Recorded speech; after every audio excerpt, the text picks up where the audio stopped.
Commentaire sur 2 Corinthiens, partie 2. Document d'étude numéro F047-2.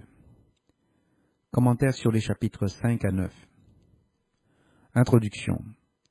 Paul poursuit au chapitre 5 et continue sa discussion sur ses souffrances et son danger constant. Il continue à développer le texte en abordant la question de la résurrection et du changement éternel de la transformation du corps en un corps spirituel, préparé pour les élus par Dieu dans les cieux, pour la première résurrection, numéro 143a, au retour de Christ.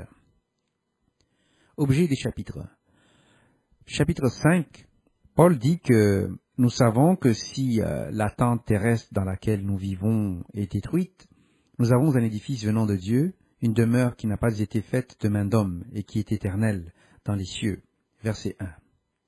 En effet, dans cette tente-ci, présentement, nous gémissons et nous désirons ardemment revêtir notre domicile céleste, afin qu'en le revêtant, nous ne soyons pas trouvés nus. Voir les versets 2 à 3. Paul dit car tandis que nous sommes encore dans cette tente, nous gémissons, accablés, parce que nous voulons non pas nous dépouiller, mais nous revêtir, afin que ce qui est mortel soit englouti par la vie.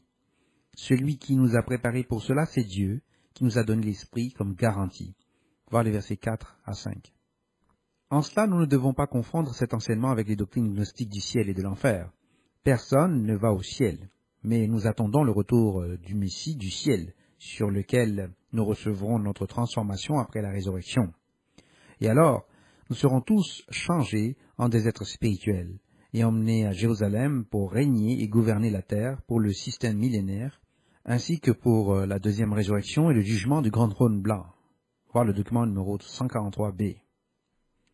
L'Esprit Saint est une garantie ou un acompte pour la croissance, ainsi que la puissance finale des élus lors de l'ex-anastasine ou première résurrection.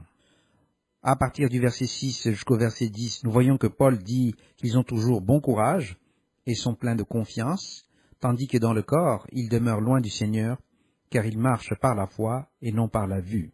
Ils préfèrent quitter ce corps et demeurer auprès du Seigneur. Que ce soit dans ce corps ou qu'ils le quittent, leur but est donc de lui être agréable.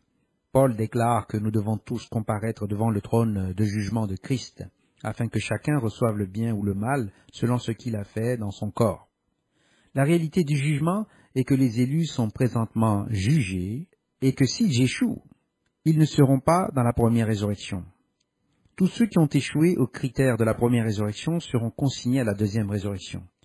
Le jugement de la première résurrection commence à partir du baptême, ainsi que de la réception de l'Esprit Saint, par l'imposition des mains en tant qu'adultes repentants. Les autres commentaires de Christ se rapportent à l'attribution des tâches et de l'autorité pour le système millénaire. C'est alors que les élus découvriront leurs faiblesses et comment ils se sont comportés au sein de la classe. Ce que nous sommes est connu de Dieu, et espérons-le de notre conscience. Voir le verset 11. Paul ne recherche pas l'éloge, mais a donné aux élus une raison d'être fiers d'eux, afin qu'ils puissent répondre à ceux qui s'estiment eux-mêmes mieux fondés sur leur position et acception des personnes, et non sur le cœur de la personne. Voir le verset 12. La diffamation et l'acception des personnes, voir le document numéro 221, sont le mal le plus insidieux dans les églises de Dieu. Paul dit, à partir du verset 13 et suivant, que s'ils sont hors de leur sens, c'est pour Dieu, et s'ils sont dans leur bon sens, c'est pour l'Église. Car l'amour de Christ les contrôle, parce qu'ils sont convaincus qu'un seul est mort pour tous, car dans cet acte, Christ est mort pour tous. Ainsi, ceux qui vivent ne vivent plus pour eux-mêmes, mais pour Christ, qui pour eux est mort et est ressuscité. À partir des versets 16 et suivants, Paul dit que désormais, il ne considère plus personne sur le plan humain, même si autrefois, ils considéraient Christ sur le plan humain, ils ne le font plus. Paul transfère alors maintenant la vision de l'homme à celle de théoi potentiel, ou d'un fils de Dieu, en tant que cohéritier de Christ. S'ils sont avec Christ, ils sont une nouvelle création, entre parenthèses, par leur baptême et la réception de l'Esprit Saint. Christ nous a donné un nouveau ministère de la réconciliation qui nous réconcilie avec lui-même. En Christ, Dieu a réconcilié le monde avec lui-même, sans tenir compte des fautes qui ont été commises à leur égard. Dieu nous a confié le message de la réconciliation. À partir des versets 20 et suivants, Paul dit que nous sommes des ambassadeurs de Christ, Dieu faisant son appel à travers nous. Ainsi nous implorons tous, au nom de Christ, d'être réconciliés avec Dieu. Pour nous, Dieu a fait devenir péché celui qui n'a point connu le péché, afin qu'en lui, nous devenions la justice de Dieu. Chapitre 6. Paul parle ensuite du temps favorable, entre parenthèses de grâce, d'Ésaïe 49, verset 8 et suivant, exhortant tous à répondre fidèlement à la grâce de Dieu par Christ, maintenant, avant le retour du Seigneur. Car c'est le jour de salut qui a été étendu aux élus de Dieu à travers Christ, comme une alliance avec le peuple, afin d'établir la terre et de répartir les héritages désolés, en libérant les prisonniers et en ramenant ceux qui sont dans les ténèbres à la lumière. Paul dit alors que c'est maintenant le temps favorable, et que c'est maintenant le jour de salut. C'est ainsi que Christ a déclaré le commencement à l'année du jubilé, aux jours d'expiation, en tant que l'année de grâce du Seigneur en l'an 27 de notre ère. Lorsque Christ a lu le rouleau d'Ésaïe dans la synagogue, voir Luc 4, verset 19. Paul écrivait en hiver de l'an 57 ou au printemps de l'an 58 de notre ère, jusqu'à la Pâque, étant la dernière partie de la 29e année du 81e jubilé, qui est la première année du 5e cycle du calendrier du Temple, qui a suivi l'année de sabbat de la libération. Voilà le document numéro 156. Comparez aussi le document La lecture de la loi avec Esdras et Néhémie numéro 250. À partir du verset 3, Paul dit qu'ils ne mettent aucun obstacle sur le chemin de qui que ce soit, de sorte qu'aucune faute ne peut être trouvée dans leur ministère. Mais en tant que serviteurs de Dieu, ils se recommandent eux-mêmes en toute manière. Par une grande endurance dans les afflictions, les épreuves, les calamités, les coups, les emprisonnements, les tumultes, les labeurs, les veilles, la faim, par la pureté, la connaissance, la tolérance, la patience, la bonté, l'esprit saint, l'amour sincère et authentique, la parole véridique et la puissance de Dieu, avec les armes offensives et défensives de la justice, dans l'honneur et le déshonneur, dans la mauvaise réputation et la bonne réputation. Paul dit qu'ils sont traités comme des imposteurs, et pourtant ils sont vrais, comme inconnus et pourtant bien connus, comme mourants, et voici que nous vivons, comme punis et pourtant pas tués, comme tristes et pourtant toujours joyeux, comme pauvres et pourtant ils en enrichissent plusieurs, comme n'ayant rien et pourtant ils possèdent tout. À partir du verset 11, Paul dit aussi, « Notre bouche s'est ouverte pour vous, Corinthiens. Notre cœur s'est élargi. » Il dit qu'ils ne sont pas à l'étroit au-dedans d'eux, mais que leurs entrailles se sont rétrécies. En rendant l'appareil, je parle comme à des enfants, et élargissez aussi vos cœurs. Paul lance ensuite un avertissement pour le risque d'être malmené par des infidèles. Car quel rapport y a-t-il entre la justice et l'iniquité? Ou quelle association ou communion entre la lumière et les ténèbres? Verset 14. Quel accord Christ a-t-il avec Bélial? Ou qu'est-ce qu'un croyant a en commun avec un non-croyant? Verset 15. Quel accord le temple de Dieu a-t-il avec les idoles? Car nous sommes le temple du Dieu vivant, comme Dieu l'a dit. Paul développe ensuite le texte à partir d'une série de textes cités de façon très libre, entre parenthèses, toujours à partir de la Septante. Lévitique 26, verset 12, Ézéchiel 37, verset 27, Ésaïe 52, verset 11, 2 Samuel 7, verset 14.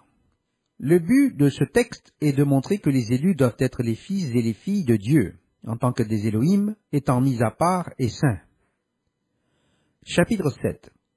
À partir du chapitre 7, Paul continue, en tenant compte des promesses de la foi décrites précédemment, d'exhorter les Corinthiens à se purifier de toute souillure du corps et de l'esprit, et à rendre la sainteté parfaite dans la crainte de Dieu. Dans les versets 2 à 3, Paul exhorte alors à leur ouvrir leur cœur, car ils n'ont fait du tort et corrompus, et n'ont profité de personne. Paul déclare qu'il ne dit pas cela pour les condamner, car Paul a dit auparavant qu'ils sont dans leur cœur, pour mourir ensemble et vivre ensemble. Paul dit ensuite qu'il a une grande confiance et une grande fierté en eux. Paul est rempli de réconfort. Avec toute leur souffrance, il est ravi. À partir du verset 5, Paul dit, « Car même lorsque nous sommes arrivés en Macédoine, nos corps n'avaient pas de repos, mais ils étaient affligés à chaque instant, par les luttes au dehors, crainte au dedans. » Paul dit ensuite, versets 6 à 7, que Dieu, qui console les déprimés, nous a réconfortés par la venue de Tite, qui, à son arrivée, a parlé à Paul de la consolation qu'il avait reçue des Corinthiens, et lui a fait part du deuil et du zèle des Corinthiens pour Paul, et que cette nouvelle a réconforté Paul. Paul dit au verset 8, « Car même si je vous ai attristé par ma lettre, je ne le regrette pas. » Et il ajoute, « Bien que je l'ai regretté, entre parenthèses, car il a vu que la lettre les a attristés, bien que momentanément. » Il dit ensuite qu'il s'est réjoui, non pas parce qu'ils étaient affligés, mais parce qu'ils étaient poussés à se repentir. Donc c'était un chagrin pieux, et aucun dommage n'a été causé de la part de Paul. Le chagrin divin produit une repentance à salut et n'apporte aucun regret. Mais le chagrin terrestre conduit à la mort, voir le verset 9 à 10. Paul dit ensuite, « Et voici ce chagrin pieux divin, quel empressement n'a-t-il pas produit en vous? Quelle justification, quelle indignation, quelle crainte, quel désir ardent, quel zèle, quel châtiment. » Verset 11. Ainsi, si donc je vous ai écrit, ce n'est pas à cause de celui qui a fait le mal, ni à cause de celui qui a souffert le mal, mais c'est pour que votre zèle pour nous soit révélé aux Corinthiens devant Dieu. Verset 12. Au verset 13, Paul déclare, « C'est pourquoi nous sommes consolés. Et outre notre propre consolation, nous nous réjouissons encore plus de la joie de Tite, car son esprit a été mis au repos par les Corinthiens. » Paul nous encourage encore davantage en déclarant, « Et si devant lui je me suis un peu glorifié à votre sujet, je n'en ai point eu de confusion. Mais de même que tout ce que nous vous avons dit était vrai, de même ce dont nous nous sommes glorifiés auprès de Tite s'est révélé vrai. » Verset 14. Paul est confronté à une situation difficile à Corinthe avec les factions et les problèmes sociaux de Corinthe et ses effets sur l'Église. C'est pourquoi les lettres contiennent davantage d'exhortation et d'encouragement, ce qui est normal pour lui. Il arrondit et complète ensuite le texte des commentaires dans les versets 15 et 16 par l'encouragement de la pensée de Tite lorsqu'il s'est rendu auprès d'eux sur le chemin de Paul. Tite se souvient de leur obéissance et de la crainte et du tremblement avec lesquels ils l'ont reçu. Paul dit alors qu'il se réjouit parce qu'il a une confiance parfaite en eux. Chapitres 8 à 9. Ces deux chapitres sont considérés par certains chercheurs érudits comme représentant une autre lettre ou une partie de celle-ci, comme nous l'avons mentionné dans les introductions. La section est souvent considérée comme distincte des chapitres 10 à 13 que nous voyons dans la partie 3. Chapitre 8. Le texte fait référence à l'offrande pour l'aide en faveur de l'Église de Jérusalem. Galates 2, versets 1 à 10, 1 Corinthiens 16, versets 1 à 4, Romains 15, versets 25 à 27. Paul commence par un commentaire sur la générosité des frères en Macédoine et l'épreuve sévère que représente leur extrême pauvreté, qui a également entraîné une grande libéralité de leur part, voir les versets 1 à 2.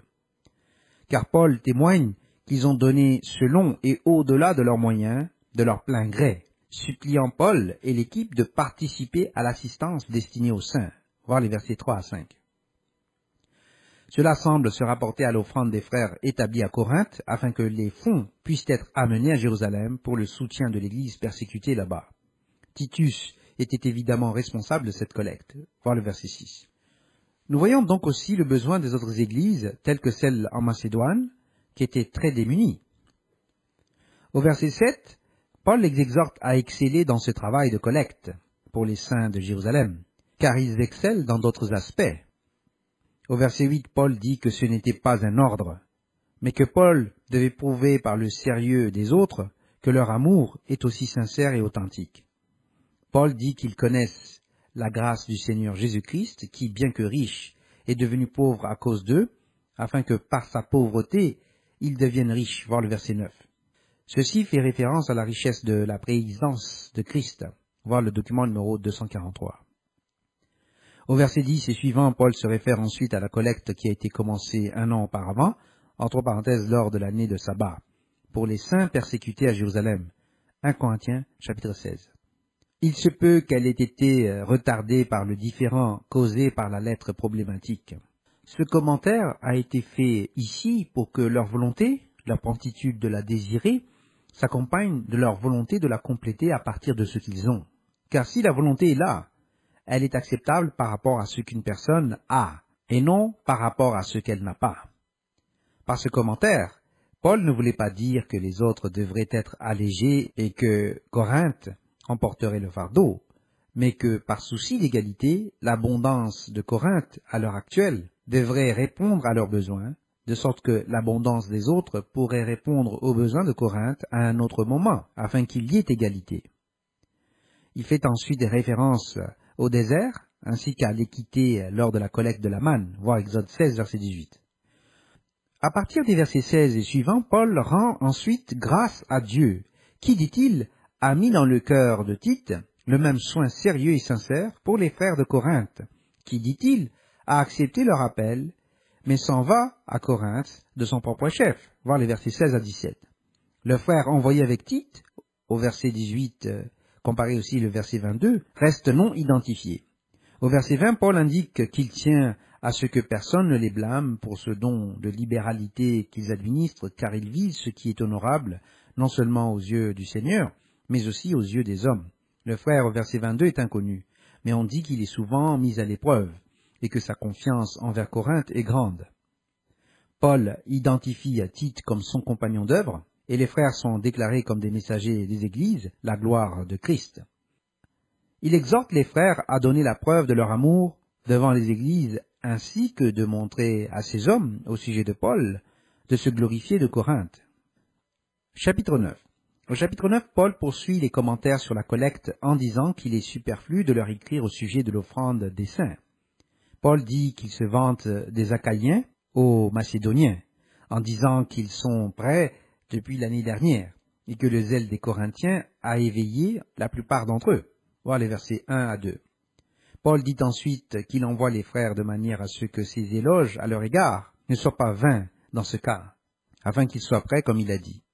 Paul les avertit d'être prêts, afin que si des Macédoniens viennent avec lui à Corinthe, et qu'ils ne sont pas prêts, comme Paul l'a dit qu'ils seraient prêts, ils seraient tous humiliés. Voir les versets 3 à 4.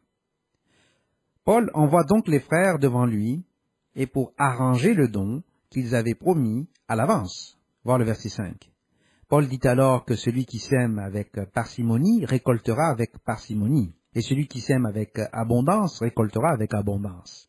Chacun doit faire ce qu'il a décidé, sans réticence ni contrainte, car Dieu aime celui qui donne avec joie. Voir les versets 6 à 7. À partir du verset 8, Paul dit que Dieu est capable de leur donner toute bénédiction en abondance, afin que les frères aient assez de tout, et qu'ils puissent pourvoir en abondance à toute bonne œuvre. À partir du verset 9, Paul cite ensuite le psaume 112, verset 9. Il dit ensuite, au verset 10, que « Celui qui fournit de la semence au semeur et du pain pour la nourriture fournira et multipliera vos ressources et augmentera la récolte de votre justice. » Comparé Isaïe 55, verset 10. Paul dit qu'ils seront enrichis de toutes les manières possibles par une grande générosité qui, à travers nous, produira une action de grâce à Dieu, car le rendu de ce service non seulement répond à la demande des saints, mais déborde aussi en action de grâce à Dieu. Voir les versets 11 à 12. Paul dit que, sous l'épreuve de ce service, ils glorifieront Dieu par leur obéissance, en reconnaissant l'évangile de Christ, et par la générosité de leur contribution pour eux et pour tous les autres, alors qu'ils se languissent de vous et prient pour vous à cause de la grâce supérieure de Dieu en vous. Merci à Dieu pour son don inexprimable. Ceci termine les 2 chapitres de l'addendum à la collecte. Nous allons maintenant lire 2 Corinthiens, les chapitres 5 à 9, dans la version Louis II. Nous savons en effet que si cette tente où nous habitons sur la terre est détruite, nous avons dans le ciel un édifice qui est l'ouvrage de Dieu, une demeure éternelle qui n'a pas été faite de main d'homme. Aussi nous gémissons dans cette tente, désirant revêtir notre domicile céleste, si du moins nous sommes trouvés vêtus et non pas nus. Car tandis que nous sommes dans cette tente, nous gémissons accablés, parce que nous voulons non pas nous dépouiller, mais nous revêtir, afin que ce qui est mortel soit englouti par la vie. Et celui qui nous a formés pour cela, c'est Dieu, qui nous a donné les arts de l'esprit. Nous sommes donc toujours pleins de confiance, et nous savons qu'en demeurant dans ce corps, nous demeurons loin du Seigneur, car nous marchons par la foi et non par la vue. Nous sommes pleins de confiance, et nous aimons mieux quitter ce corps et demeurer auprès du Seigneur. C'est pour cela aussi que nous nous efforçons de lui être agréables, soit que nous demeurions dans ce corps, soit que nous le quittions. car il nous faut tous comparaître devant le tribunal de Christ, afin que chacun reçoive selon le bien ou le mal qu'il aurait fait, étant dans son corps. Connaissant donc la crainte du Seigneur, nous cherchons à convaincre les hommes. Dieu nous connaît, et j'espère que dans vos consciences, vous nous connaissez aussi. Nous ne nous recommandons pas de nouveau nous-mêmes auprès de vous, mais nous vous donnons occasion de vous glorifier à notre sujet, afin que vous puissiez répondre à ceux qui tirent gloire de ce qui est dans les apparences et non dans le cœur. En effet, si je suis hors de sens, c'est pour Dieu. Si je suis de bon sens, c'est pour vous. Car l'amour de Christ nous presse, parce que nous estimons que si un seul est mort pour tous, tous donc sont morts, et qu'il est mort pour tous, afin que ceux qui vivent ne vivent plus pour eux-mêmes, mais pour celui qui est mort et ressuscité pour eux. Ainsi, dès maintenant, nous ne connaissons personne selon la chair. Et si nous avons connu Christ selon la chair, maintenant nous ne le connaissons plus de cette manière. Si quelqu'un est en Christ, il est une nouvelle créature. Les choses anciennes sont passées. Voici toutes choses sont devenues nouvelles. Et tout cela vient de Dieu, qui nous a réconciliés avec lui par Christ, et qui nous a donné le ministère de la réconciliation. Car Dieu était en Christ, réconciliant le monde avec lui-même, en n'imputant point aux hommes leurs offenses. Et il a mis en nous la parole de la réconciliation. Nous faisons donc les fonctions d'ambassadeurs pour Christ. Comme si Dieu exhortait par nous, nous vous en supplions, au nom de Christ, soyez réconciliés avec Dieu. Celui qui n'a point connu le péché, Dieu l'a fait devenir péché pour nous, afin que nous devenions en lui justice de Dieu. Chapitre 6. Puisque nous travaillons avec Dieu, nous vous exhortons à ne pas recevoir la grâce de Dieu en vain. Car Dieu dit, « Au temps favorable, je t'ai exaucé. Au jour du salut, je t'ai secouru. » Voici maintenant le temps favorable. Voici maintenant le jour du salut. Nous ne donnons aucun sujet de scandale en quoi que ce soit, afin que le ministère ne soit pas un objet de blâme. Mais nous nous rendons à tous égards recommandables, comme serviteurs de Dieu, par beaucoup de patience, dans les tribulations, dans les calamités, dans les détresses, sous les coups, dans les prisons, dans les troubles, dans les travaux, dans les veilles, dans les jeûnes, par la pureté, par la connaissance, par la longanimité, par la bonté, par un esprit saint, par une charité sincère, par la parole de vérité, par la puissance de Dieu, par les armes offensives et défensives de la justice, au milieu de la gloire et de l'ignominie, au milieu de la mauvaise et de la bonne réputation, étant regardé comme imposteur, quoique véridique, comme inconnu, quoique bien connu, comme mourant, et voici nous vivons, comme châtiés, quoique non mis à mort, comme attristés, et nous sommes toujours joyeux, comme pauvres, et nous enrichissons plusieurs, comme n'ayant rien, et nous possédons toutes choses. Notre bouche s'est ouverte pour vous, Corinthiens. Notre cœur s'est élargi. Vous n'êtes point à l'étroit au-dedans de nous, mais vos entrailles se sont rétrécies. Rendez-nous l'appareil. Je vous parle comme à mes enfants. Élargissez-vous aussi. Ne vous mettez pas avec les infidèles sous un joug étranger. Car quel rapport y a-t-il entre la justice et l'iniquité? Ou qu'y a-t-il de commun entre la lumière et les ténèbres? Quel accord y a-t-il entre Christ et Bélial? Ou quelle part a le fidèle avec l'infidèle? Quel rapport y a-t-il entre le temple de Dieu et les idoles? Car nous sommes le temple du Dieu vivant, comme Dieu l'a dit. J'habiterai et je marcherai au milieu d'eux, je serai leur Dieu, et ils seront mon peuple. C'est pourquoi sortez du milieu d'eux, et séparez-vous, dit le Seigneur, et ne touchez pas à ce qui est impur, et je vous accueillerai. Je serai pour vous un père, et vous serez pour moi des fils et des filles, dit le Seigneur Tout-Puissant. Chapitre 7. Ayons donc de telles promesses, bien-aimés. Purifions-nous de toute souillure de la chair et de l'esprit, en achevant notre sanctification dans la crainte de Dieu. Donnez-nous une place dans vos cœurs. Nous n'avons fait tort à personne, nous n'avons ruiné personne, nous n'avons tiré du profit de personne. Ce n'est pas pour vous condamner que je parle de la sorte, car j'ai déjà dit que vous êtes dans nos cœurs à la vie et à la mort. J'ai une grande confiance en vous. J'ai tout sujet de me glorifier de vous. Je suis rempli de consolation, je suis comblé de joie au milieu de toutes nos tribulations. Car depuis notre arrivée en Macédoine, notre chair n'eut aucun repos. Nous étions affligés de toute manière. Lutte au dehors, crainte au dedans. Mais Dieu qui console ceux qui sont abattus, nous a consolés par l'arrivée de Tite.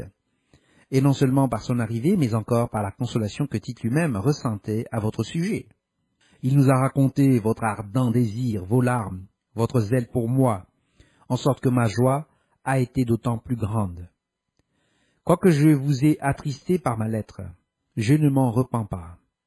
Et si je m'en suis repenti, car je vois que cette lettre vous a attristé, bien que momentanément, je me réjouis à cette heure, non pas de ce que vous avez été attristés, mais de ce que votre tristesse vous a porté à la repentance, car vous avez été attristés selon Dieu, afin de ne recevoir de notre part aucun dommage. En effet, la tristesse selon Dieu produit une repentance à salut, dont on ne se repent jamais, tandis que la tristesse du monde produit la mort. Et voici, cette même tristesse selon Dieu, quel empressement n'a-t-elle pas produit en vous? Quelle justification? Quelle indignation? Quelle crainte? Quel désir ardent? Quel zèle? Quelle punition? Vous avez montré à tous égards que vous étiez purs dans cette affaire. Si donc je vous ai écrit, ce n'était ni à cause de celui qui a fait l'injure, ni à cause de celui qui l'a reçu.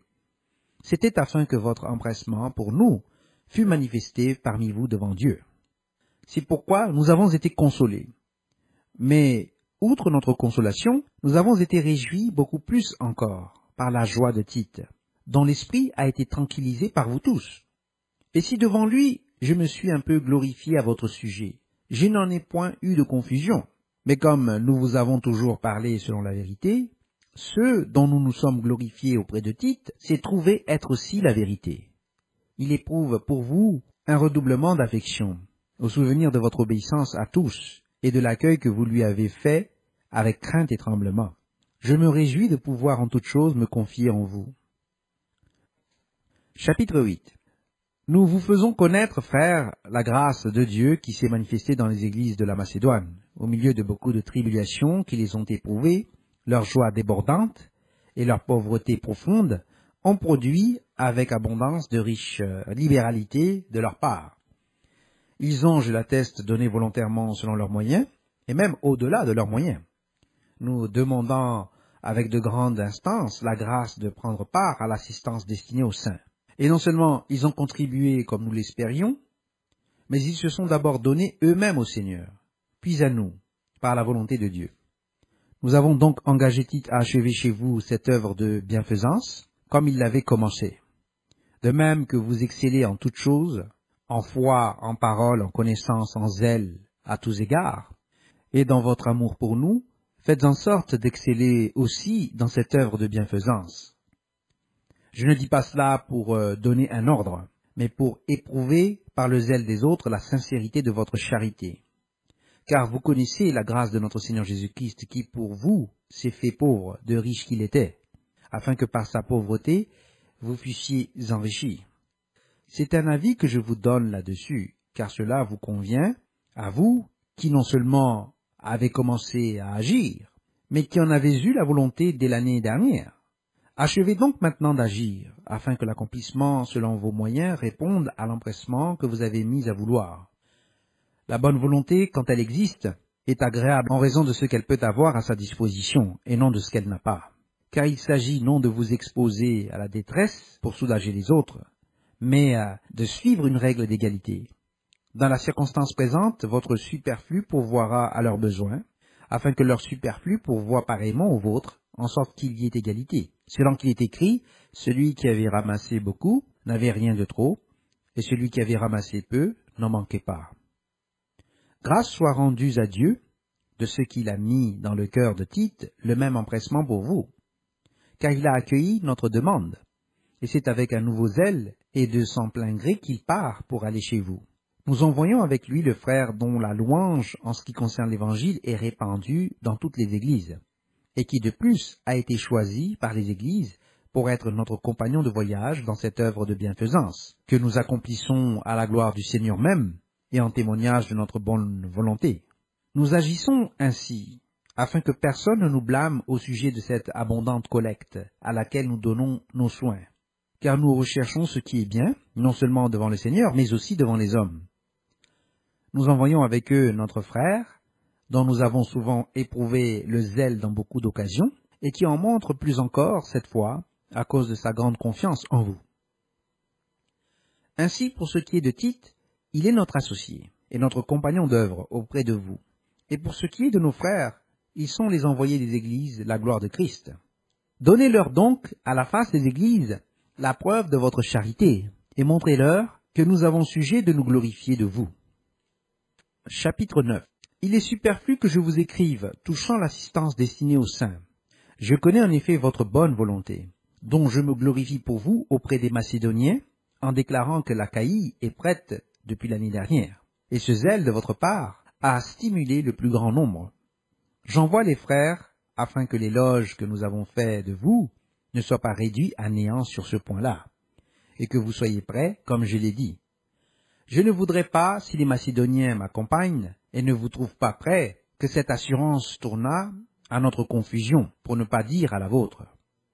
J'ai donc jugé nécessaire d'inviter les frères à se rendre auparavant chez vous, et à s'occuper de votre libéralité déjà promise, afin qu'elle soit prête, de manière à être une libéralité et non un acte d'avarice.